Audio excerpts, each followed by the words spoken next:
What an odd character. Yeah, she's this 2-year-old girl who has like the mind of an adult, and more than that, she's like all seeing, and she has all this knowledge. And I hope so badly that we get like a full novel accurate Alia in the film. That's like walking. I can't imagine they like, could have a 2-year-old do it, but yeah, they could have someone very young. Something figure out how to make it like convincing, but get Andy Serkis in there. Yeah, like mocap a child or something. Yeah, that would be real weird.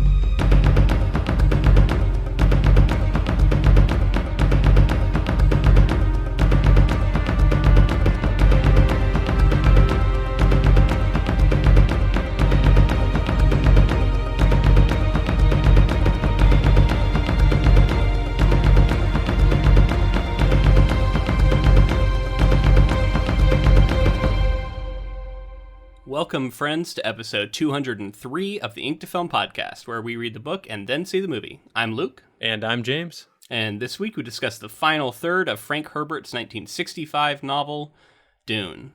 So we're back in our usual state here. I am back in Oregon, and we are doing it over Skype, as we've done in the past for the vast majority of our episodes. However, I did pick up some sort of bug.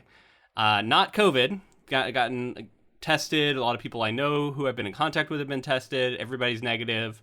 So pretty certain it's not that, but I think I got a cold or something traveling. Yeah. I don't know how I didn't get sick because we were sitting 2 feet from each other when we recorded, you know, like how's kind of bizarre. It feels a lot more like the old days of, you know, getting colds and stuff. And like some people get it, some people it just passes right by. Yeah. I don't know what it is, but regardless, it is affecting my voice a little bit. So if I sound a little bit off, that's what's going on with that. But we have finished out Frank Herbert's novel. This has been a project that has been on the horizon for us for a very long time, and here we are at the end of it. And it's a little bittersweet, honestly. The end of the book. You know, I'm very excited for the movie. That's keeping me positive because I'm super, like, even more than I was now. I'm stoked for this film, but yeah, I'm just curious what your feelings were reading the last third of this book. I think this book lived up to everything that I wanted it to be. It was unexpected in many ways. Like, I think that I should have picked up more on like cultural osmosis of like what happens in the book, and I hadn't, which was good for my experience reading this story. It just ended up being a different kind of story, but I appreciated it for that. And although it is like very influential, you can tell the things that have inspired it. And we've seen a lot of these like tropes in sci-fi before. And because obviously like the things that came after we've seen. And you're saying it was that inspired it, like Princess of Mars, but then also that we're inspired by it. Both ways, yeah. I was more talking about things that we've seen since that clearly we're like inspired by. But in its own way, it remained really fresh all the way through. I really enjoyed the characters. I enjoyed the world. I want to acknowledge at the top that like Paul is a fascinating character, but is such an archetypal like wish fulfillment character, like to the end. You know, I think that's to be expected for this time period when this sci-fi story is being told. But all the world that's built around the other characters, the religion aspects, the ecology aspects, like all of it was so fascinating to me. And it's just a world that like I want to live in more, which, you know, coming to the end of this story, which was kind of abrupt, like I'm not going to lie, it was pretty quick. And I'll get into like my story of that in a second. But you know, coming to the end, I want more. And I think that's something that, of course, you always want to do is leave people wanting more. And there's many other novels, so we might check those out in the future in some way or another. Especially if the sequel film that I know Denis Villeneuve says he wants to make, right. If that ends up getting made, I'd be really curious to see if I'm just gonna be curious to see if the movie we're about to watch is going to cover all of the events here or not. I have a theory. I haven't looked into anything because I've been trying to avoid as many spoilers as possible. But I have a theory that I know exactly where this movie that we're about to see ends. Okay, let's discuss your theory about the film at the end of this episode. Okay. I think that kind of leading to the movie, because I think that'll be fun to end on, right? A couple of theories about what we might see in the movie. Yeah, I wanted to talk about like how this story ended so quickly for me, and it's because it was page turner, and I was going through, and I was really enjoying a lot of these like climax moments that were popping up here at the end that we're getting with this third part. And I felt as I'm reading the book, there's such a solid chunk of paper left. I'm like, wow, look how much is left there. This is such a great. And then like I didn't realize at the end of the book there were appendices that were creating a bulky amount of paper. So I got to the end and I was like almost heartbroken. Like I thought, I was satisfied, but it was just this funny moment where I was like, that's it. I need more. Yeah. So we've covered what Lord of the Rings has appendices right at the back.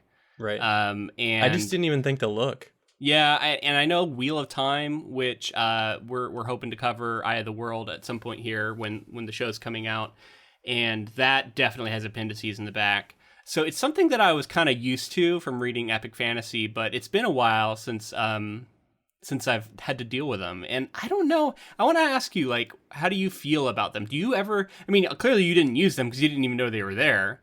But if you had known they were there, would you have felt inspired to flip to the back and the glossary of characters and like look up stuff? I like that it's like an option for you to go check it out, but personally I've never been the person to do that. I like to check them out at the end because I do feel like you can very easily slip into spoilers in the appendices. That is definitely true. You never know like what point it's being written from. Is it like being written with the assumption that you finished the book? Is it being written with the assumption that you're in the middle of it? So if you open it up at the beginning, are you going to get some spoilers? Yeah. My feelings about them have changed over time. When I was younger, I used them somewhat. Like I liked that I could flip to the back and remind myself who some side character was. Read about like the magic system and the different orders, because I'd be like, who is this order? I want to know more. So I'd go look them up, and then I'd feel like I was kind of in the know when I went back to the narrative. I was like, okay, now I know who this group is. I'm gonna go read the book now, and I know this. But as I've gotten older and read more, it kind of feels like cheating a little bit. Like it's weird to have this extra material that is like optional. It's like if you want to know it, you can. And as a writer, it feels kind of like cheating. That's what I mean when I say it feels like cheating. To like have an appendix where you're like, I'll explain it in the appendix. Don't worry about explaining it in the narrative itself. But you should be writing in such a way that someone doesn't need to leave the page and go look something up, right? Like you should be writing in such a way that people can follow it without any difficulty. In my experience, it's always like further reading. It's not like they leave things out. It's more that like they'll mention a character that you might not know that much about, and then they'll give you further context. Like right. Who the character is. I guess it just comes down to the fact that like the editors maybe were like, time to start cutting stuff, and they were like, well, I want people to understand this stuff, and maybe it comes down to just like the author wanting to have that material available. But I get what you're saying, because I want a complete vision from an author like that. Yeah, it's kind of an older school thing. I don't feel like I see it as much these days. But maybe I'm wrong. I guess I haven't read a lot of like massive epics that are being written right now. And I wonder if appendices are still a thing. I guess let us know, how do you guys feel about appendixes? Like, add us on social media or Discord or whatever. I'd be curious to hear people's thoughts on that, but we've probably spent enough time on them. But I guess my overall thought is that like I didn't need them to enjoy the book. And because I didn't need them, I didn't find myself going to them. Now, at the end of the book, I did read through some of it. I read through, and some of it was a little more narrative than I was expecting. Like it was, one of them was from Leek Kynes, talking about the ecology of Dune. And it was like, it was kind of interesting, but also kind of dry, very kind of sciencey, but a little bit of characterization for him that maybe I could have liked to have more of in the book. I don't know. It was kind of odd. There are definitely the readers that love that though, right? Like there are the readers who want those small little details for the context, and I get that. But yeah, I guess it seems like neither of us are really that person that's dying for those appendices. Well, and you create super fans sometimes with this stuff, right? Like this is what, a lot of like Tolkien diehards love that they can get really into all this other extraneous stuff and know more than other people. Yeah, or like just deep dives into the appendices. Yeah, the Silmarillion, his other writings, and like all this lore, and like that exists for Dune. And some of that's in the appendices here, but there's also, in other places. And if you really want to, you could become this like Dune expert who just knows all this shit. And that's cool, right? Like you can create like a space for like super fans in a way. I'd be curious. I mean, like, I think it's clear that when he was dropping this in a magazine, it didn't have the appendices. So I think it's maybe like a completion thing, and it had already gotten this huge buzz, and people love it. And then they want more details, so he includes some of his notes that didn't make the cut, kind of thing, maybe. That's an interesting thought. Yeah, because you're right. It did go through some revision process when it got put together and put into this book after it had been released in analog sequentially. And yeah, maybe that's the case. Maybe there's just kind of a summarizing. Like, hey, we want you, maybe you read this first book already in analog and you're picking up the novel and you need a refresher. Here's a glossary. Yeah. Yeah, that could have been part of it, but it's an interesting kind of little artifact of the time this book was written. But I want to give like some general thoughts about it, although I do want to save some for like the end of the book when we actually talk about everything that goes on. Yeah. But this book, for me, absolutely felt like it deserves its reputation. I can see how this is foundational for science fiction in many ways. Not only that, in the way that it has led to so many other things, but also is clearly inspired by other foundational works. So it's like an important piece in the history of sci-fi. In some ways, it surprised me with its, deep look at ecology and how thrilling it could be, the emphasis on like hand-to-hand combat. There were certain things about it I wasn't necessarily expecting. All the sort of mysticism and almost magical type stuff. It is kind of a sci-fi fantasy in the way that a lot of space opera is. Obviously, the most famous space opera being Star Wars, heavily inspired by Dune. And, the more I think about it, the more I can see a lot of connective tissue there. So in that way, like, it stands up. I thought it has, it was kind of ahead of its time in a lot of these, like, family turmoil, like backstabbing, politicking. Like, I think that's all really cool. It feels modern to me. So in some ways, pleasantly surprised. And then, in other ways, it felt a little dated. It relies heavily on gender and gender roles. Yeah. And I was surprised, like, at the very end here, it really leans into that. Yeah. Paul definitely kind of defies that a bit, but also he's like a straight guy who gets to do that, straight white guy who gets to be the one to sort of have the power of both genders. I don't know. Yeah. It's maybe he was being a little bit, envelope pushing at the time, but these days it seems almost quaint. And then there's just a lot of that sort of expected power fantasy, like you were talking about, the boy who comes to power and ends up becoming the ultimate badass and gets to best everybody in single combat and is almost unstoppable. Ends up with right? All the women, yeah. All the women, yeah. End up with them, yeah. Yeah, and I mean, like, not everything goes great for Paul, but it mostly does. And the one thing I will say, and I don't know that if this is subversive as it maybe Frank Herbert thought it was, but like, he is very tortured by his role. It seems like he doesn't necessarily want to be this prophet figure. There's a lot of responsibility there.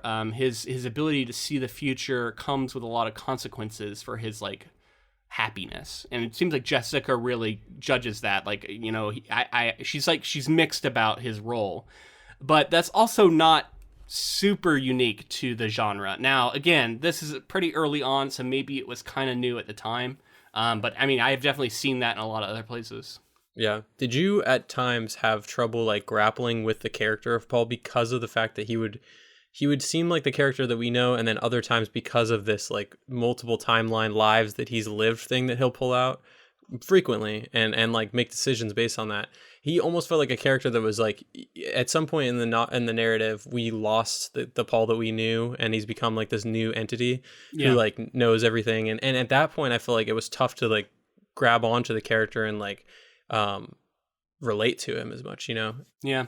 And it's, I don't want to make this comparison too frequently, but we've talked about it before and I'm going to talk about it again. Bran from Game of Thrones. I thought about that character, and like any character who could see the future and it's gonna start to feel a bit inhuman because it's so essential part of our humanity is our inability to know what's going to happen next, right? And so as soon as a character starts to be able to do that, they are going to distance themselves. And I think it's good that I felt a real connection to Jessica that, you know, I really liked, you know, Gurney. I liked a few of these kind of side characters that I was really, really taken with. It helped me stay invested in a way, because Paul, I liked him, but I kind of agree. He kind of becomes inhumanly good at things. I agree. The world and the characters overall, the culture that's the Fremen, I was invested in the world more than even Paul at some points, and I think that kept, like you said, kept me going, and just loving the story. I want to ask you specifically as we get into the first part, a question. Do you want to jump into that yet, or? Yeah, I guess let's get into it, because I do have more. Like, I feel like I have a lot more summing up thoughts, but it would be better to really get into them after we've got through the meat of the story. So I'm going to divide this plot up into 2 chunks, and I will read the first one now. 2 years pass. The Baron, living on the Harkonnen homeworld, schemes to usurp the Emperor while grooming one of his own nephews, Feyd-Rautha, to take over the job. Meanwhile, on Arrakis, Paul has become very powerful and influential among the Fremen. He is both their secular and religious leader, like Kynes before him, but his powers are far greater than those of Kynes. He has a child with a Fremen woman, Cheney, the daughter of Kynes, and his mother has given birth to Alia, Duke Leto's daughter. Paul teaches the Fremen to fight using a special style called the Weirding Way, and using the advanced fighting techniques of the Bene Gesserit. One day, the Fremen discover that the Baron has abandoned his aid to Rabban, the nephew he assigned to rule over Arrakis. Paul and the Fremen make plans to raid the Arakeen capital now that Rabban is cut off from the Baron's help. Okay, so that covers a good chunk of this, like probably about half of what goes on here. What did you want to ask me first off? I wanted to ask you specifically about time skips like this, because I have strong feelings on them, and I think a lot of people have strong feelings on them. But I want to hear what you think of them in general first, and how this one was executed. Yeah, so 2 different questions, I guess. In general, I am not a big fan of them. They can be a bit disorienting. It can feel me a little bit like, it can leave me a little bit frustrated, because it detaches me from the immediacy of the narrative and then drops me back in. And sometimes there's like a re-onboarding phase where it takes a little while for me to get back in and realize what's going on now. And it kind of hand waves sometimes, some stuff. Like, oh yeah, he's just like way cooler now, and like now everybody loves him more. However, I do think this one was executed pretty well. I didn't have as much of a difficult time with it. I think the very omniscient POV helps with that. We've been getting these like snippets written at some point later in the future talking about the legend of, you know, Paul Atreides and Muad'Dib, and that already distances it some to where having a time jump feels a little more natural. So ultimately, I was okay with it, and I didn't have a lot of the difficulty I sometimes have. So yeah, I don't know. I don't have like strong negative feelings for this one. I guess I'm just kind of okay with it. What were your thoughts though? So this is going to be a weird take, but I've always stood by this. I really, really enjoy when stories time skip, and for all the reasons that you mentioned. I think that it can be a pitfall for sure. Yeah. I think that like it can become a detached, and I think the level of difficulty of creating a time skip in your story and having it be satisfying is very high, because you're nearly restarting the world and starting a new novel. It feels like in ways. And so but something, and maybe like my background in like loving anime, and I think anime tends to do time skips. I think when you're invested in characters and you're invested in a world, instead of having to wait for a sequel novel or something, maybe a sequel novel that would never eventually come, anything like that, getting a time skip, filling in things that were obviously going to happen that you could see coming, to get to a point where you don't know where the narrative would splinter from there, I think is more interesting in ways. And I'm just a sucker for like seeing these characters grow up, like like seeing people get a little bit older. I loved that like Alia was like older, and like the weird things that came from that, and I can't wait to talk about that. What an odd character. Yeah, she's this 2-year-old girl who has like the mind of an adult, and more than that, she's like all seeing, and she has all this knowledge. And I hope so badly that we get like a full novel accurate Alia in the film. It's like walking. I can't imagine they like, could have a 2-year-old do it, but yeah, they could have someone very young. Something figure out how to make it like convincing, but get Andy Serkis in there. Yeah, like mocap a child or something. Yeah, that would be real weird. I just enjoyed that little weird aspect. Like I like weird shit like that. And so yeah, the time skip in this one, I enjoyed it. I think it was well done. And like I said, I think the stuff that was going on with the Fremen, I was like, yeah, we've kind of seen this stuff before. Like he's becoming like slowly over time, he's getting more respect, his prowess. He's going to challenge the leader. He might become the leader. Yeah. And he definitely was going to become the leader. You could no feel doubt. And like his relationship with Cheney, the way it was left at the end of part 2. We just knew sort of where a lot of things were going. So a time skip, I was surprised. I did not see that coming when we finished our coverage last time. But I was excited by it, and I thought it was really fun. Yeah. All right, so let's talk about some specific scenes from this section. We start off really by catching up with the Baron Harkonnen and his, and Feyd-Rautha, and talking about Hawat and like how it's like he's like clearly this guy's scheming. This Mentat is scheming to take me out, but he doesn't realize that I know that he's scheming, so I can like counter scheme him, and then I know that you're scheming to take me out, but I'm already 2 steps ahead of you, and then the other guy's like, well, that's what he thinks, but I'm actually another step ahead of him. It's like there's all this scheming and like backstabbing going on within this family. It's the scene from The Princess Bride where he's Which like, one? Unless you think that I know that I put the poison in here and we've switched cups, and like that's exactly what's happening. Yeah, it's pretty funny, but like I mean, he's also like I wrote down like just villain shit in my notes because he's doing some real villain shit, man. I do, I think it's interesting that Herbert tries to make both of these characters seem so capable and so like aware of what the other one's doing and using and like realizing that Hawat is like potentially using them as well to pit each other against themselves. And I think it's an interesting idea, but like you said, it kind of starts going in circles a little bit where you're just like, no, you, like the Spider-Man meme with like they're pointing. Like, well, and ultimately like you feel like it's going to be their downfall, right? Like that can't be sustainable, but right.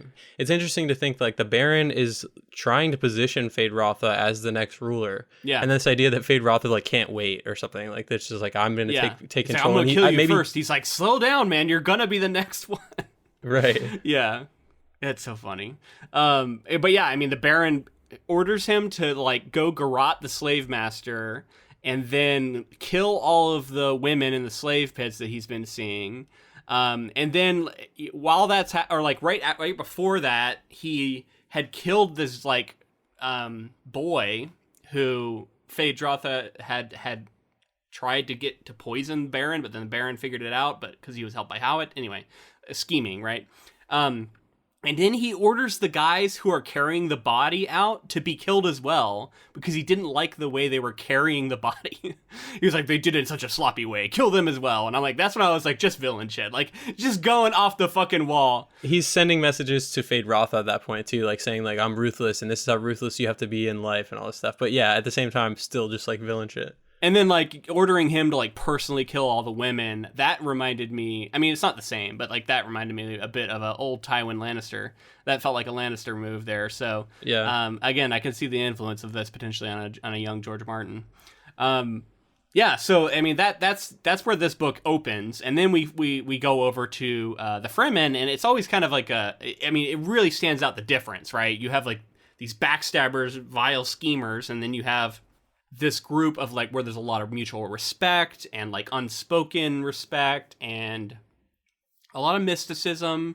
They're honorable and they have customs that won't be broken and everything like that. I do really like the way that it feels like the Fremen are really in touch with like the natural world, like specifically Arrakis, and like their respect for the makers and the way that the ecology of the planet works and their like intimate knowledge with it. That's the kind, like, I really like that stuff. I think that's really cool and seems novel for the time to actually have in a sci-fi book. But I like that stuff definitely a ton. Paul keeps talking about his terrible purpose, and he's having difficulty. Like he even says at one point sometimes he doesn't know if something has happened or not yet. Like he's, a little bit unstuck in time, almost Vonnegut, right? Like he's like, has that happened already, or is that a memory, or am I thinking of something that's going to happen 20 years from now, and like all this stuff? Yeah. Which is like, what would happen if you had to contend with all those timelines and all those different ways? Like, and I think that's cool to sort of like nerf him a little bit instead of him just being like all powerful, unbeatable. Although again, every time he gets into like a really significant moment, he's like, there's a lot of uncertainty and I can't see the outcome of this. Yeah. Like every time. And I'm like, okay, well, I mean, like, yeah, I mean, I guess that's to keep the narrative tension there, but it doesn't really make a lot of sense. Although I started thinking of it more like he's calculating probabilities or something. Like this is almost his Mentat self. Although there's definitely some mysticism going on there where it's a little bit more than that. But if it's almost like I'm just calculating probabilities of outcomes, and if there's like a moment of big chance, then I guess I can kind of see that like that's why he struggles to see what's going to happen next, because it depends on the outcome of this event. Well, yeah, some of the time he gets straight up visions yeah. of the future, and then other times he seems like you said, like calculating, trying to figure that out. But you were right in your memory of Paul riding a sandworm. Yeah, not just Paul, but a lot of the Fremen. Apparently, they have these hooks, and I love the way it was described. You know, they latch into these, like, there's these sections on the worms, and then they kind of like open it up, and then when it's open, the worm like won't go into the sand, because I guess sand would like pour into its like body, so it's like it stays on the surface when that happens, which was kind of my question of like, how do they how does it not go under? But that's how. And I like that there was an explanation. And then there was a funny part where Paul was writing next to what's his name, the Stilgar, thank you. I actually really like Stilgar. I'm just bad with character names. So it's like him and Stilgar are up on the back of a worm, like having a conversation. And like, I forgot they were on a worm until at the end he's like, all right, we better hop off this worm and go see what's going on. And I'm like, wait, what? Like, oh, they're still on the worm while they're having this conversation. I would think it would be kind of hard, because it's described as the grandfather of the desert, the biggest worm they've ever seen. I mean, of course, Paul had the biggest worm they've ever seen. Of course he did, yeah. And then he has the biggest storm later. Yeah, it's his storm. But I mean, like, hey, we're here to see big worms, right? Like, that's part of the appeal of this. I want to see the biggest worm. It's definitely very cool, yeah. Yeah, I mean, as a writer, you're like, yeah, I want to show off the biggest worm. Why not? Of course. Yeah. And then there's like a weird thing where Paul decides he's going to go drink this water and try and like understand the power that his mom has, and he ends up getting paralyzed by it. And then we get finally some interactions between Cheney and Jessica. And I wanted to ask you, like, does this... I mean, I might be forgetting, but this feels like one of the more significant moments for Cheney, where she gets to, like, work with Jessica and figuring out what's going on with Paul. She does some more stuff later, but, like, what were your overall thoughts on Cheney as a character? Like, was this enough for you? Like, what do you think? Yes, but I can understand if she wasn't for others, because I think she really was a character that was built up. Again, I mentioned in the first episode, she's like capable, she's cool, she does these cool combat. She at one point like fights somebody in place of Paul, because it's like this like threat. She's a threat that you have to get through just to get to Paul, our main character, like the leader of the Fremen. You know, I like that stuff about her, but at the same time, it does feel like she was built up to be like this like badass native woman who the white man woos, and then it's like able to have her. The time jump like does a lot of work in selling the relationship, right? It's like, oh yeah, they have a kid now. The kid, yeah, that becomes a big connection and a big connecting point. I mean, overall, I like the character. Like, I'm excited to see the like changes that might be made in the adaptation to make her even more significant. But this idea that like there's like a parallel between Leto and Jessica and Paul and Cheney in the concubine thing, and like how that'll all work out near the end. And I don't know, overall it's, you know, it told me on the character. I enjoyed reading sections with her, so if that tells you that I like the character, then yes. Yeah, it seems like her arc is sort of winning over Jessica's affection and approval. Mm-hmm. And then she kind of assumes a Jessica like role, like you're hinting at there at the end. That's something, but for me it's not enough. And I want more from this character. I think there's a lot of potential here, and I think we're going to see a lot of the biggest changes surrounding this character is my guess, because there's a lot of potential to explore the relationship between her and Paul. There's a lot of great opportunities for interesting scenes, in selling us on their romance, selling us on the idea that she would actually be okay with him coming in and sort of becoming the leader of her people, and end up having her approval. Like, as he's proving himself to everyone else, he also is proving himself to her. And I wish that more personal angle was explored a little more. And I think it will be in the movie. That's my suspicion. I'm sure, yeah. I have a feeling as well. Yeah. So while I get what you're saying, like, I like the character, like, in principle, I want more, and I think that we're going to get more in a modern adaptation. Yeah. That's my guess. I do want to talk about something you mentioned, the relationship between Jessica and Cheney, and specifically with this scene, the shift in Jessica comes from almost desperation, right? Like, this, like, once Paul's in this coma, she tries everything, nothing's working, and then she, like, summons Cheney, and, like, it's interesting too because she, like, tricks Cheney into thinking Paul summoned her. Yeah. And then that is, like, the way that their relationship becomes, like, forged by fire, because, like, there's a something that's going on that's a problem, and they come through it together. And I think that's what ultimately sells Jessica on Cheney and Cheney on Jessica, to be like a family, to see her as a mother, like she talks about. Now, and that kind of raises another issue, though, because, sure, they bond over their mutual love of Paul, but it's like the Bechdel test or whatever, right? A little bit, right? Like, they're not they don't really have a conversation just between the two of them as two human beings. It's kind of more about Paul all the time. And I like the idea of Jessica and her having friction, but I want to see that separated out a little bit from the relationship to Paul, and maybe just them explore the way they could interact with each other as people. So I'm also excited for that one in the movie, and I hope that happens. Yeah. I have to predict that all of these things will be done well, but we will see the movie soon. Yeah, I hope so. I hope so. So Paul gets to join up with Gurney again. That was a cool kind of reunion, right? He's with these smugglers, and the Fremen are like badasses who come out of the desert and start taking people out, kill a bunch of his men, and then they're like, wait, don't kill this guy. Oh, stop killing people. It's actually, he's a friend. Kind of funny, but I thought that was all cool, and like.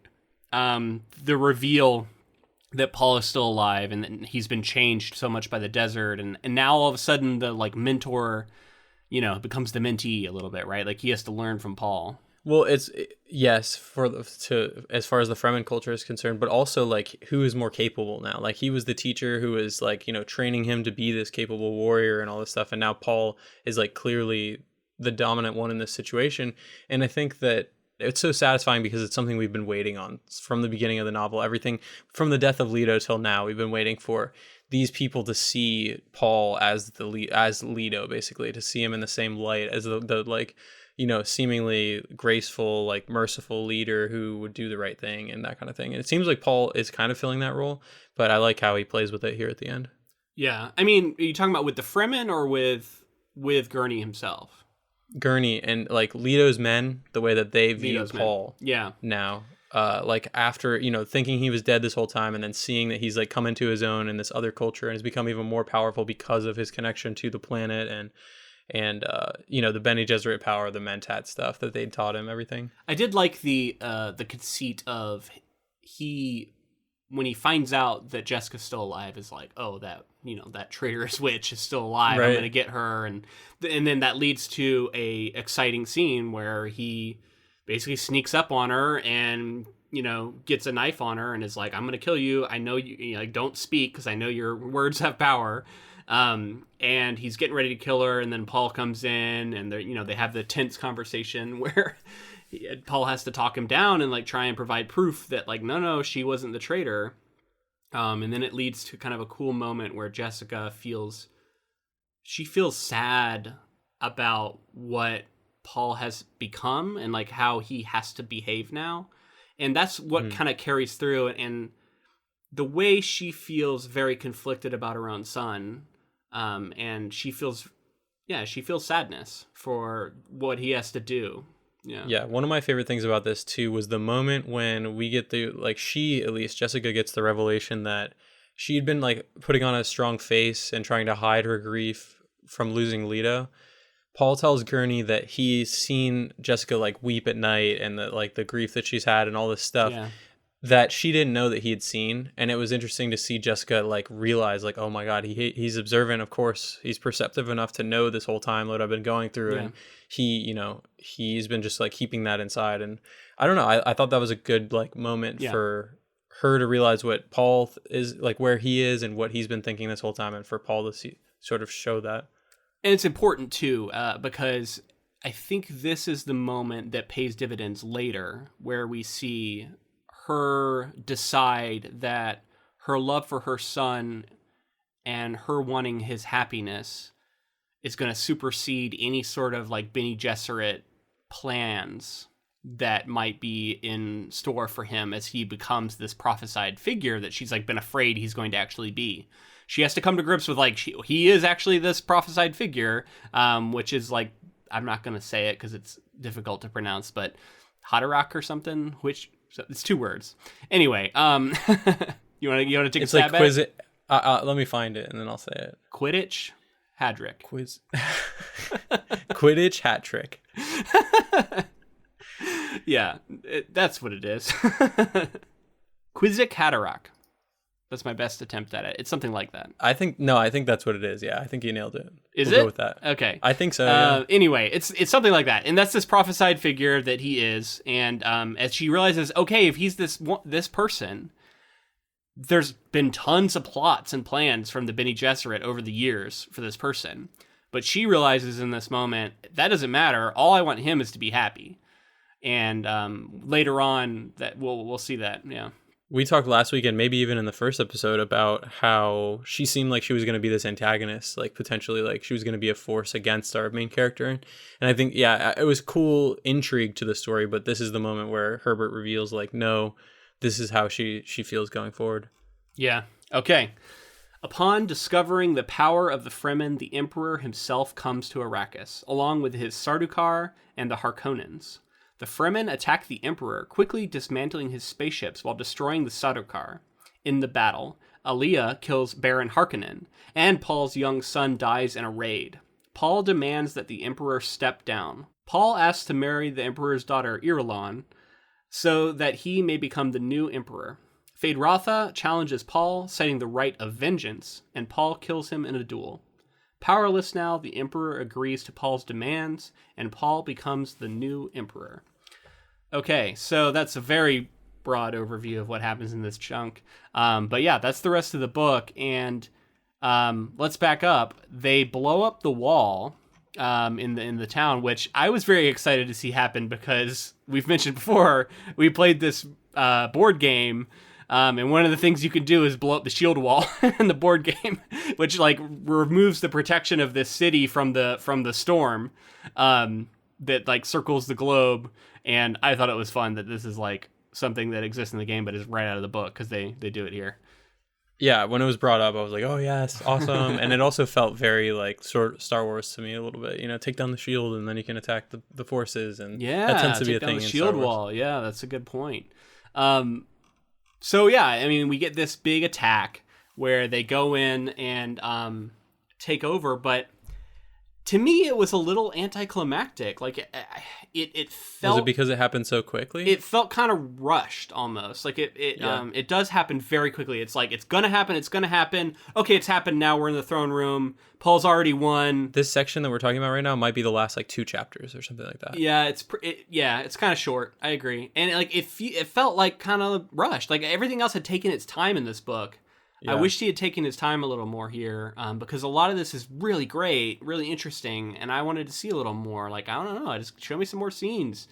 And what we do get is good. I just wanted more of it, I guess. Right. It's still satisfying. That's how I felt about it. It's still satisfying. I just expected a little more with how massive the story was overall. I thought we were going to get into space battles for sure. I thought we were going to, like, which almost happened.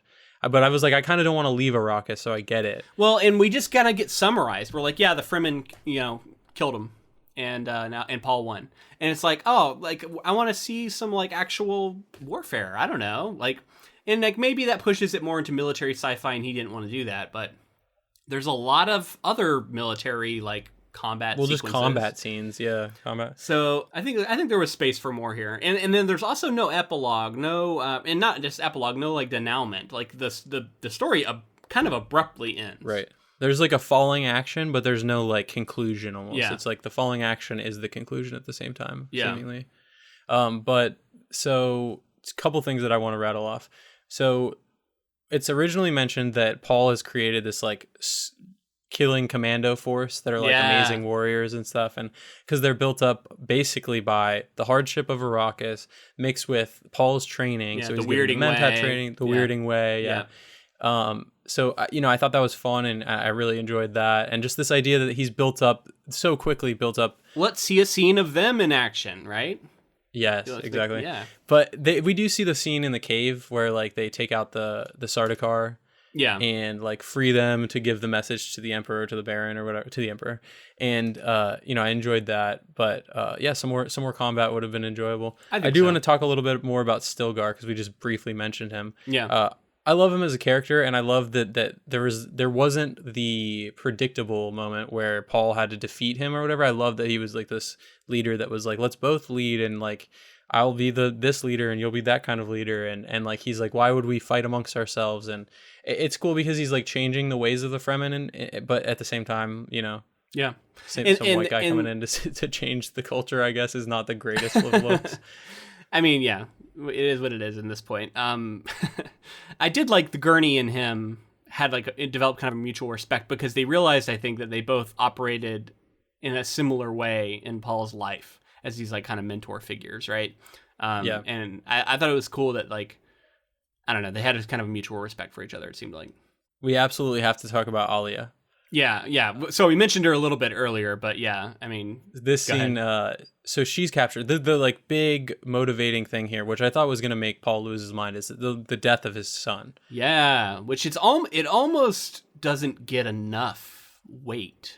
It's way off the page. It's like, oh, by the way, casualty was your son, and then he like it cuts to the next scene. And I mean, I guess he's like deadly calm and like, really hyper focused, and it seems like that's the cause, like, that led to that. But yeah, I don't know. We don't see any grieving. Well, Cheney's reaction, and she's giving water, to the dead, which was like a big moment. I felt that, that hit pretty hard for me. But yeah, he's kind of removed at this point. Like we've talked about, Paul's kind of like this, like he's got so many bigger picture things going on that like he's like there will be other children, and like you're like, fuck. I wonder if that that was kind of a rough thing to say. Yeah, there'll be other kids. We're not going to replace them, but there'll be more. But he's in the future now, so maybe if you're like a future being, that's how you would feel. But like, right. I wonder if we're going to get this in the movie, because that's pretty heavy. Have a child die like that. Maybe. I think there's no question that this stuff here at the end, this final battle, isn't in the first movie. You don't think? That's just well, I'll get into my prediction more of like where I think the cutoff is, but I don't think we're getting this final battle and showdown in this first movie. I was happy to see Gurney got to be the one to pull the trigger on the blast. That was, I think, kind of his revenge moment, because he gets denied it later. So at least he had the moment to blow the wall and really fuck over the Harkonnens, right? Yeah. And the Emperor too. Yes, but Alia specifically is captured when Paul's son dies, and it's so fucking funny to see this like 4-year-old with she's the two. Baron and the Emperor. She's 2 years have passed, right? No, she was a baby at 2 years. So she's only 2? I thought she was older than that. She's literally a 2-year-old toddler who talks like an adult. I could have sworn all right, she's 2 years old, which is even wilder. Yeah. The other people that are sort of in the know, like other Bene Gesserit and stuff, are like, this is a demon. I can't believe that this person exists. And this is such a travesty against like life. And we get the scene with the Emperor and the Baron, and she's just like outsmarting them the entire time. She's like at every turn, they're standing like, up to them. Going on? Yeah, they're like, "You, how dare you do this?" And she's like, "I don't answer to you, fucker." Yeah. And the Bene Gesserit, like the Emperor's Bene Gesserit's like talking to, like saying that she's like in her mind and she's like manipulating her, her memories and stuff, and pretty wild stuff. She is super crazy. I mean, in an eventual later novel, it would be super crazy to hear like what Alia ends up doing. Oh, I'm sure we do. She seems like a character who we're going to explore more of in the future. She also gets to kill the Baron, which is an awesome moment. I was wondering if it was going to happen. She poisons him, and then I thought about how with the Gom Jabbar too. With the Gom Jabbar.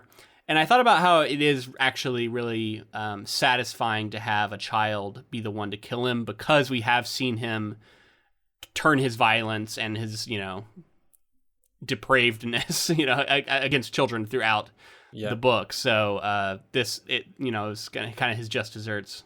And not to mention, it's her grandfather. Yeah, which she doesn't bat an eye about that. She don't care about that. She's like, yeah, I killed grandfather. He needed to die. Yeah, overall very weird and awesome. Yeah, I literally wrote down Elia talking shit here. Like she's like not having any of it to the Emperor. And the Emperor is funny, right? Like he's very he's not present for very much, and when he is there, like he can't believe what's happening. It seems like he can't process it because he's like, I am so far above this. How dare they do this? He's so like pompous. And then he gets bested in a way that's really satisfying, I guess. I wanted more, and of course this will be another factor that didn't play a huge part in all of the stuff in this first novel, but the Spacing Guild I've found to be very interesting. The fact that obviously they're like main drive is the spice, but then they won't get involved enough to like be the holders of the spice. They won't just like take the planet. They're like the middlemen, but then they're also like completely addicted to it. Interesting stuff with them, and overall that's like obviously the leverage that Paul needed was made possible with the Spacing Guild. Yeah, and then here we come to the duel. They're like Paul's laying out the law. He's like, this is how things are gonna go. Oh wait, there's a Harkonnen hiding in your group. Bring him forward. It's Feyd-Rautha, and Feyd-Rautha's like, I challenge you to combat, vengeance duel. And he's like, well, all right, let's do it. And then everybody tries to talk him out of it. They're like, don't do it. This is dangerous. But he's going to do it. That's what you're talking about with Gurney saying, like, no, don't do it. Yeah, everybody. Like Jessica, like Cheney. I think everybody tries to talk him out of it. But he's like, no, I'm going to do this. But Gurney specifically was said to, he was like, you'll get your Harkonnen revenge or whatever. Yeah, let me kill him, because he wanted to be the one to duel him, which is a good reason. But I thought it was cool that Paul was like, no, like this is my time. Yeah, to shine. And a little pat on the back. I did predict this one. Didn't remember it, but it totally lines up when we're exploring someone's epic dueling ability in a extended sequence, and then we had just seen Paul be like this master duelist, and it's like, okay, of course these guys are gonna fight, and they do. And I said like in the episode that there was like a clear parallel between the two. Like he was the Harkonnen version of Paul, so it was like clear that was always going to come to happen, I would say. Yeah, and he's got the poison blade, right? So he's got tricks. He's got the soporific. It is cool. He's bigger and stronger. Big and strong, and he talks a lot, whereas Paul's like quiet and doesn't take the bait. I did like that Paul is able to like metabolize and like alter the chemical makeup of the poison itself, or at least how his body interacts with it. Well, that's the thing. So Jessica did that with the water, right? Mm-hmm. Before, and then he did it also with the water, I think, to like come out of the coma, or like he did it like sometime around that time. Yeah. He like drank a drop and he got paralyzed for 3 weeks, and then he wakes up and he's like, yeah, I drank the water. That's what happened. And he's like, here, let me show you. And he like splashes more in his mouth, and everyone freaks out. And he's like, no, I'm good with it now. I changed it. So yeah, it's a cool power, cool ability. I do think that the restraint with the mystical powers makes the story pretty grounded, more grounded sci-fi. I do like the intrigue of having like there's some forces that are unexplained, very Force-like. But it's not the Force, right? Nobody's force choking anybody. Nobody's levitating stuff like that. Yeah. So I can see how like, I don't know, George Lucas decided to really up the ante with the Force magic, but there is some similarities, in the way it works. I can see that. Right. And then there's like the whole good and evil thing that felt like the Sith and the Jedi kind of ideology with like I guess it's not quite as direct good and evil, but it was interesting. So we were talking about the gender thing that this gets into here, where it's like women give and men take thing, and the way that they can't live without one another, but they coexist, and like the way that they give and take in the universe. And I thought that was very dated. Yeah. But agreed. That's what he wanted to go with. Yeah, and we're going to get into more gendered stuff when we get to Wheel of Time. That's one of my criticisms of that series, so look forward to that. It works okay, and like ultimately I think this duel is a thrilling sequence to end on. and I think it was well written. I liked the kind of blow by blow seemed well choreographed to me. I felt invested without being like, it wasn't too overly done, because you can kind of overwrite a duel sometimes, I think. And yeah, it's a fine line to walk, and of course some of that's subjective, but I liked it. Yeah, there was the moment when I think he like created acid or something and put it on the blade because he was like trying to fuck with Feyd-Rautha because Feyd-Rautha was using poison, and he was like, all right, well, I'm gonna make you think that I'm poisoning you too, and then he's like, oh, he's a cheater, he's poisoning. He's like, no, just acid, fuck you. Yeah, that was funny. And then basically Jessica gave him the code phrase for like how to kill him, right, or like paralyze him so that he could win, and he's like, I'm not going to use it, and then so like through his pride, he's not going to use it. And then the thing he ends up doing is yelling, I'm not going to use it, or I'm not going to say it, or something like that. And that like distracts him enough to where he ends up getting the better of him. So it's kind of funny because like him announcing that he's not going to use it is the thing that helps him win. Yeah. You know, they divvy up the spoils basically, right? Like Paul's like, I'm the emperor now.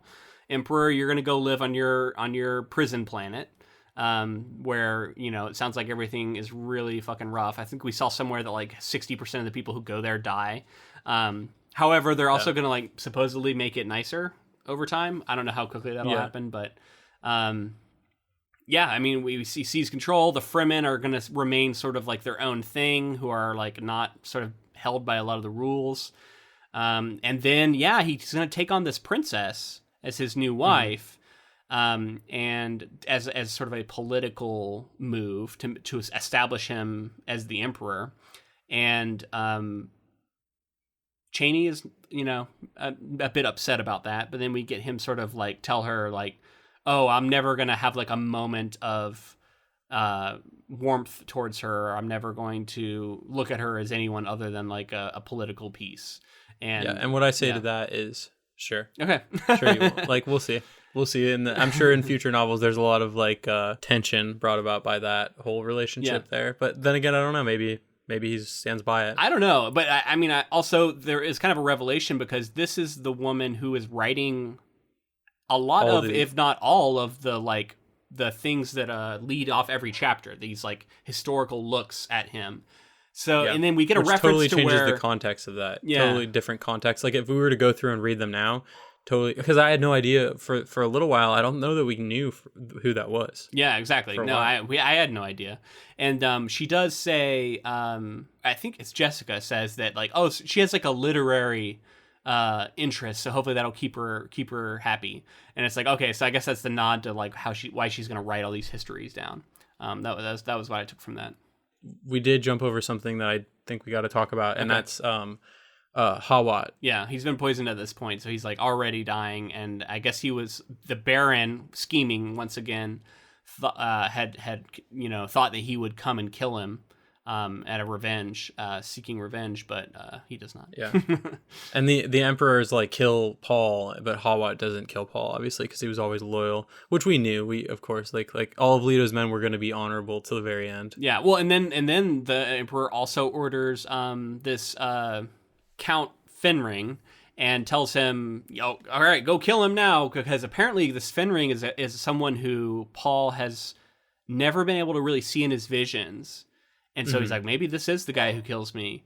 But they have this like kinship because I guess Fenring was almost the prophesized figure that he is, but he was like sterile or something. So that's why he's not actually it. But he has a lot of the same powers.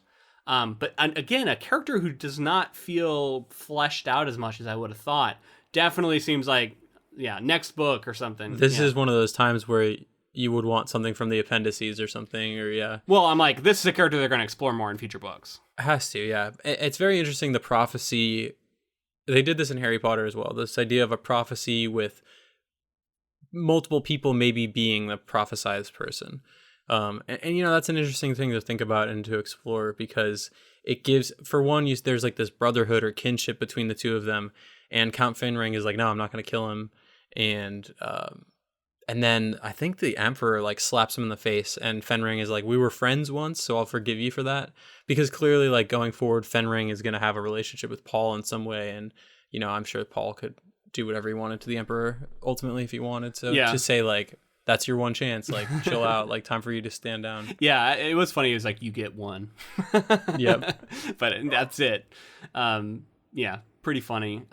So yeah, that's the end of the book. And like I said, like all this goes down, and then we get Jessica sort of say to Cheney, like, oh, I know you're upset about this, but you're actually going to be the concubine.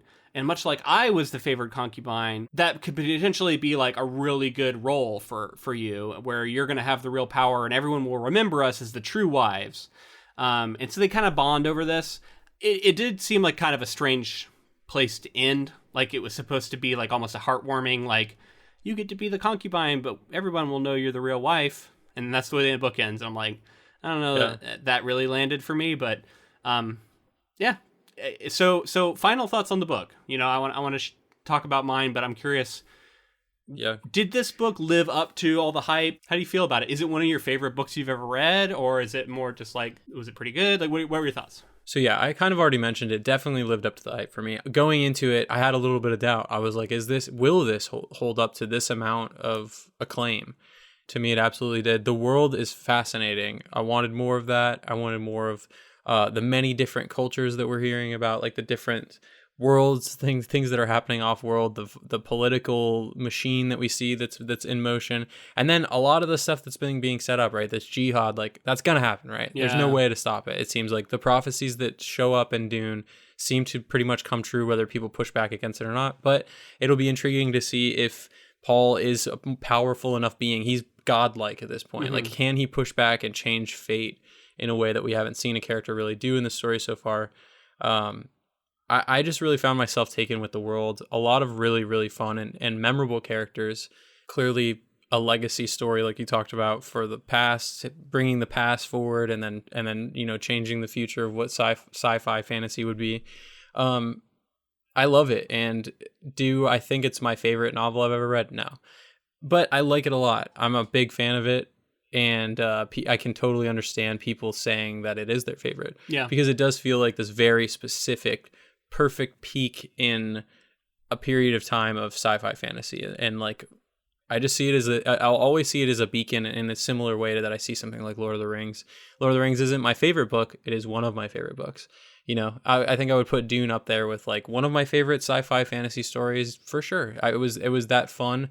There were things about it that I was surprised didn't land quite as soundly as I thought they might, mm-hmm. which kind of keeps it from being like, oh, my favorite book, like just completely my favorite thing I've ever read. Yeah. But yeah, overall, really enjoyed it. And then I'll talk predictions after we hear your thoughts.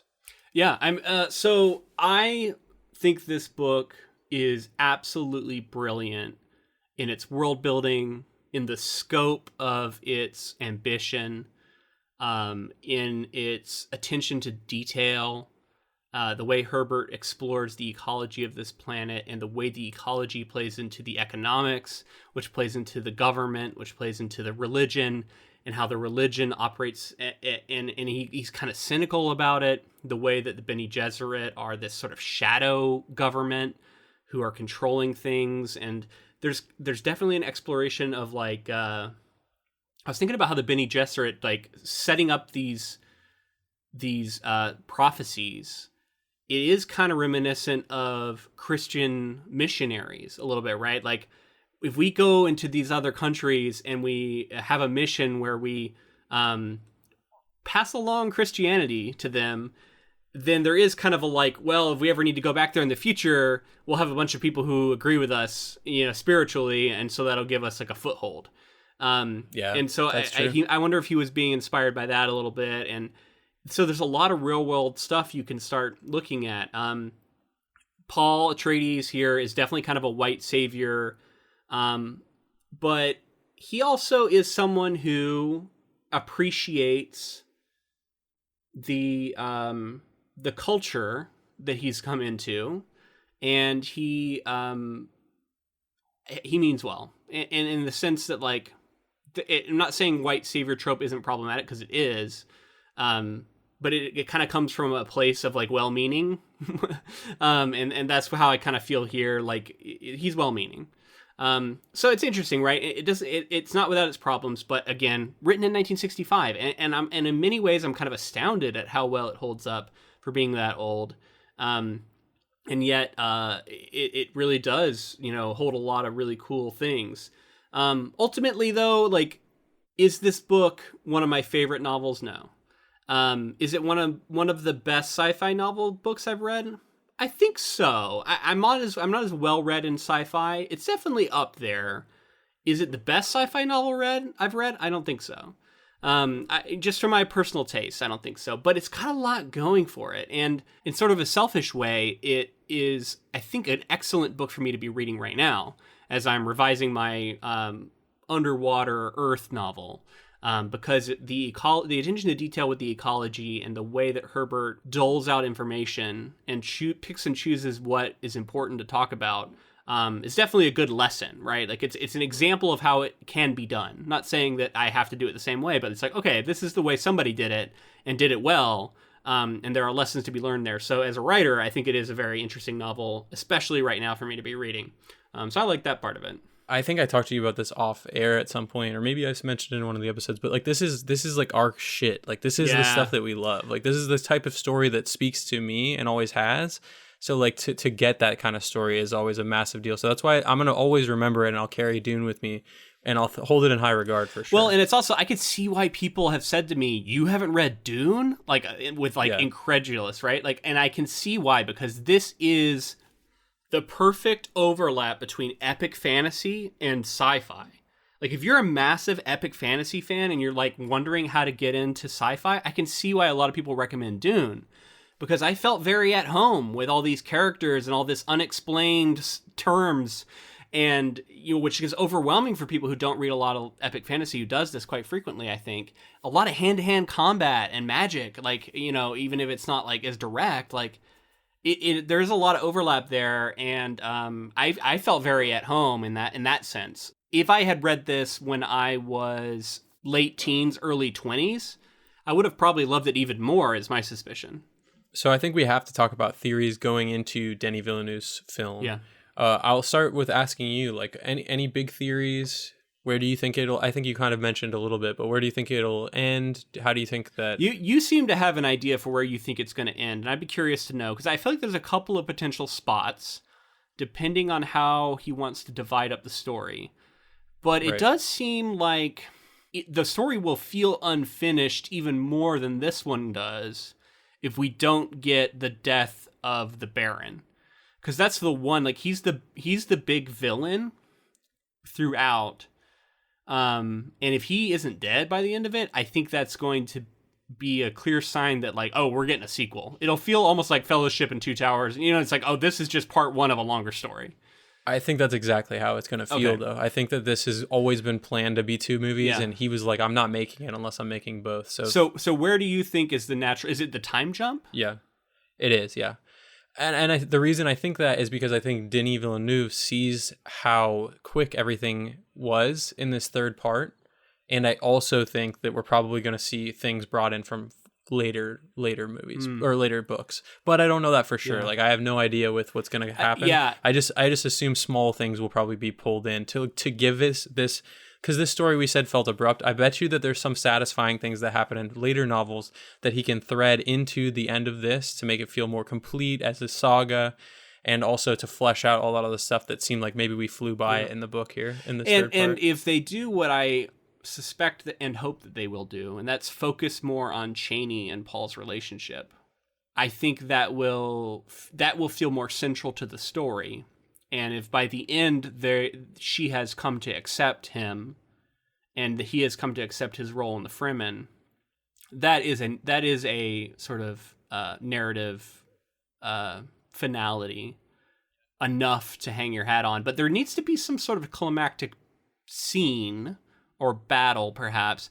I feel like we're going to get the worm riding. I think that's going to happen. That would feel pretty climactic if we see him actually ride a worm. Isn't that after that? It's after the break in the book, but like I feel like they might move that up some. Yeah, maybe. Because, I mean, they're going to do some stuff with that worm. We've seen it in all the trailers, right? Like, there's going to be some worm stuff, and I don't know. I just feel like that's going to happen, but maybe I'm wrong. wasn't the fight, there's like a big fight that we liked at the end of part 2. I feel like that's going to be the climactic ending. I think that like it's going to be the accepting of Paul as like their leader at that point. You're or maybe not even duel among the Fremen. Yes. Yeah. Like I think it's going to lead up to that point. There's going to be the duel. And I guess we might see some combat between the Fremen and these Emperor's troops, right? Like we might see some at Sardaukar or the Harkonnens. Like we might see some skirmishes and stuff. That would be also post time skip, but like in terms of like our book. But yeah, maybe skirmishes. There's like smuggler groups that they've talked about a little. And like bit Gurney, well. Like right, Gurney and him being reunited, that could be a potential end point. So maybe the start after the time jump. Maybe they just move some of that up sooner, and then we still get a time jump. Yeah, I'm also interested in whether or not they shot part. I don't know. Did they start shooting it, or are they going to wait and then let people get older to like to start filming? I'm not sure. You'll have to look into that one so we can talk about that next week when we get to talk about this movie. Yeah. Oh my god, I already have my tickets purchased. I'm going to see it in IMAX early in the day.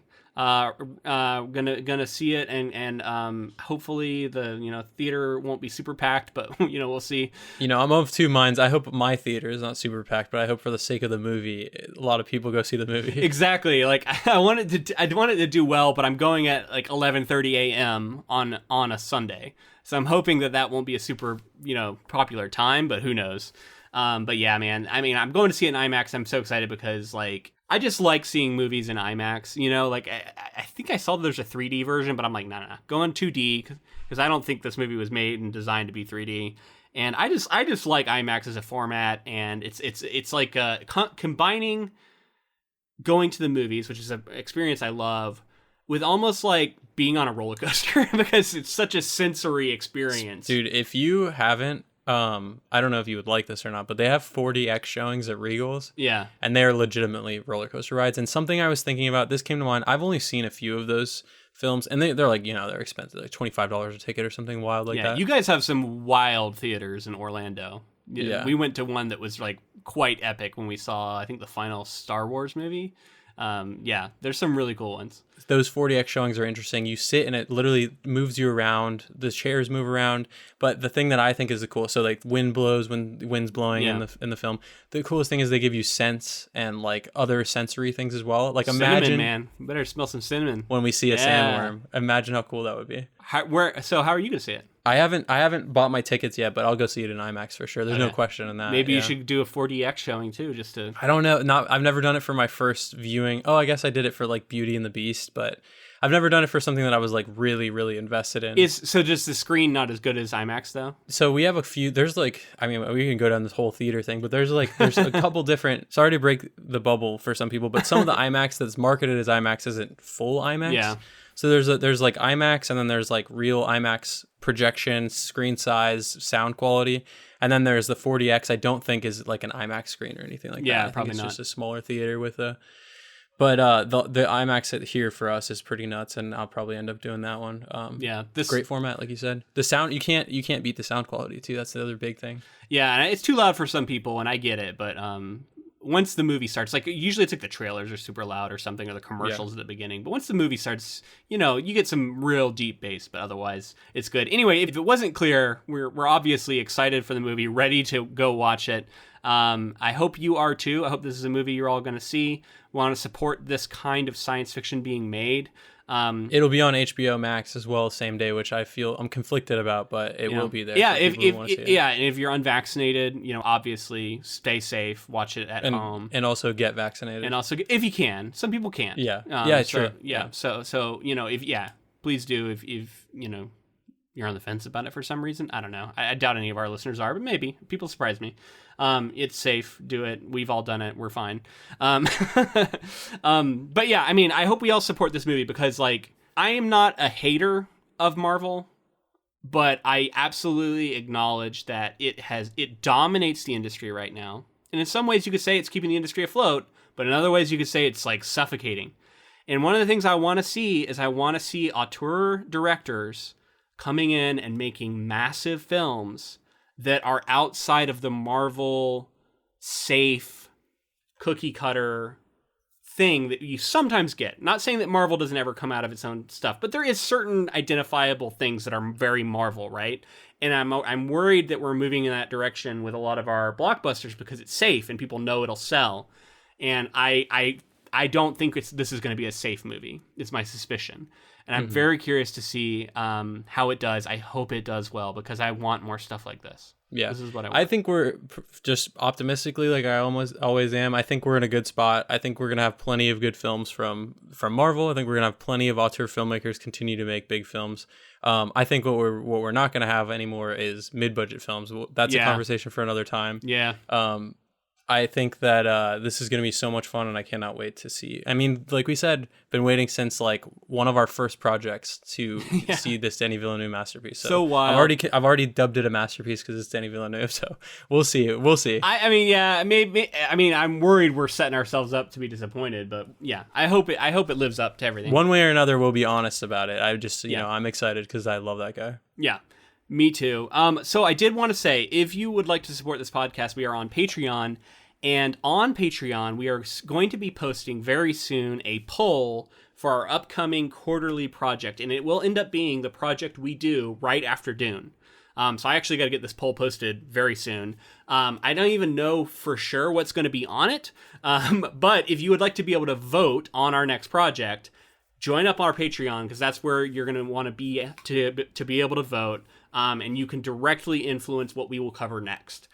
So yeah, we'd love to have you on there. Patreon.com/inktofilm. And if you enjoyed this episode, consider helping us out with a rating or review on Apple Podcasts or whatever podcast player you use that allows that, or leave a comment or like our YouTube videos, anything like that. We appreciate it, and it does really help the podcast grow. Absolutely. And connect with us on social media. We are at Inktofilm on Twitter, Instagram, and Facebook. And you can also join the Council of Inklings on Facebook, which is our group on there where we share a lot of news and that kind of stuff. And you can join our Discord, which has been growing a little bit, been getting more active. Very fun. It's probably the most intimate kind of conversations we've been able to have with people, kind of get to know people a little bit more, get to know some of our listeners. I've been loving that. And if you'd like to join that, just let us know anywhere on social media, and I'll send you a link. You'll use that link to join it. It is now open to all listeners who want to be in there, not just patrons. And thank you to Ross Bugden for the use of our intro and outro music. All right, nothing left to do but to start our thumpers up and wait for our worms to arrive so we can ride them off into the fucking sunset, I guess. I don't know. Ride them off to the theater. If we walk out of sync, they won't even show up. You have to walk without the rhythm. Yes. So it doesn't attract the worm. We did mention that song last week. That is called Weapon of Choice by Fatboy Slim. Go listen to it. Watch Christopher Walken fly around and dance in the music video. It's pretty entertaining. I watched it during the edit of last episode. Did you? I was like, let me go check it out again. Yeah. Oh, that's perfect, man. I'm so glad. That'll be another good way to prepare. Man, this has been fun. I can't believe we're at the end of the book now. What a wild ride it's been. But there's a little bit more to come, and oh yeah, we're hoping to have a special guest on, so pay attention to that, and until next time, keep adapting.